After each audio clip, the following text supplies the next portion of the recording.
So'z isboti bilan akalar, taxtapollar davri o'tdi. Akamiz uylariga o'tgan yili shu narsani qilib berganmiz. Bu yil akalarning uylariga qilib beryapmiz. Yuringlar ko'rsatamiz. Bitta ko'rsataylik aka. Nima sababdan taxtapolni ko'chirib tashlab turib, xuddi shunaqa pena betondan steyashga qildirdingiz aka? Xo'sh, taxtapol endi davri o'tdi. Haqiqatan ham aytganingizdek, chirib-qirib boshqa bo'lib davri o'tdi. Endi bu chem taxtapolga qaraganda ham, steyashga qaraganda ham issiq. Bu tomonni ham ko'rsating mana. Issiqlikda yaxshi ushlaydi. Shu shilankada keladi, mashinadan quyishadi. Uyga necha santimetr quydiruvdingiz? O'zimiz uyga 12 sant kuydirdik. Aha. Bu yerga 15 qo'yapmiz. 15 qilib yuboryapsiz. 15 qo'yapmiz. Yana ham ushlash uchun issiqlikda. 12 ham yaxshi ushlaydi ekan. 12 ham shu. 12 ham zo'r ushlaydi ekan.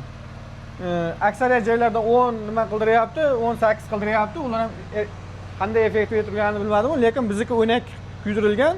Endi bu yerga 15 kuydirib olyapti. Lazerda bir tekisda chiqarib berilar. Lazerda bir xil bo'lar ekan. Ha. Tekis qilib berilar ekan. Parket qilinadimi ustidan? Nariga uyimga qilib berganligi uchun, effekt yaxshi bo'lganligi uchun bu yerga ham tavsiya qilib, akamga tavsiya qilib kuydiryapman.